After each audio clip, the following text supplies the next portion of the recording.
Okay, here we go. And then, Hello, my name is Brianna Kemp, and today I'm going to be talking to you about the evolution of marriage since the 1960s. According to the American Psychological Association, about 40 to 50% of married couples in the United States divorce. This number is dramatically different from the 1960 consensus, where only about 20 to 25% of married couples divorced. When hearing these statistics, we may ask ourselves, how has this rate of separation changed so drastically since 1960? Also, how do these statistics affect us or affect upcoming generations? Growing up in this century, I have seen the different viewpoints and evolutions in marriage. I have also seen the impact of divorce among my closest friends and family members and believe this is something that needs to be addressed. Separation among married couples is extremely common today. Because of this, it is inevitable that the majority of you have either seen or been impacted by this changed view of marriage and rising separation rates. Throughout this speech, the effects of modern-day marriage will be discussed by analyzing past mindsets, comparing the difference in marriage rates, and looking to improve our view of marriage in society by combining both past and future-focused mindsets of marriage. Firstly, I would like to review the prevalence of marriage in the 1960s. In 1960, 68% of adults from ages 20 to 29 were married. Also in 1960, over 70% of the U.S. adult population were either married or cohabiting. According to the University of Florida's article on the history of marriage, women in the 1960s typically married for financial stability, and it was also common for them to marry for money, land, or position. As we have observed these statistics, we can notice how marriage was seen as a long-term commitment and was also seen as a very important and common part of life.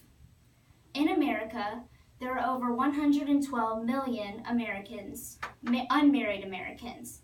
This number represents over 47% of the adult population. Since 2005, the majority of households have been led by unmarried couples. There has also been much evolution of marriage since 1960.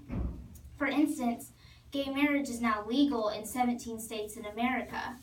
Also, there is an increased role of women in the household. Women no longer marry for money, land, or position, and more commonly work outside of the home.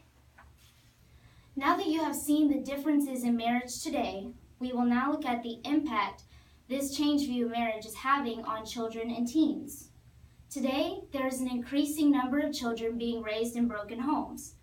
According to 2017 statistics given by the New York Times, 41% of all births are born into unstable, unmarried relationships and households. Also, 3/5 of children are expected to grow up in a single-parent home.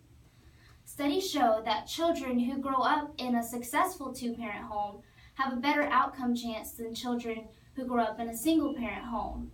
Although there's nothing wrong with single parenthood, this type of pressure growing up in this kind of household can contribute independently to school dropouts, teen pregnancy, future divorce, and other negative outcomes. There's also added stress on the parent and on the child in a single-parent home. After observing the impact this change in marriage is having on upcoming generations, it is up to us to improve our view of marriage by learning from both the past and the present to shape a new value of marriage in our society. Today, I have talked about the evolution of marriage and the impact it is having on others. Overall, the main goal of this speech, as stated earlier, is to shape a new value of marriage for upcoming generations. Although there are better aspects of marriage today, we should still look at the past to improve our future or even current marriages.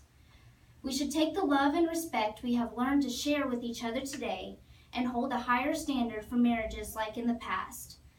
With this mindset, we can ultimately improve marriages among our world and create a better future for ourselves and upcoming generations. Thank you.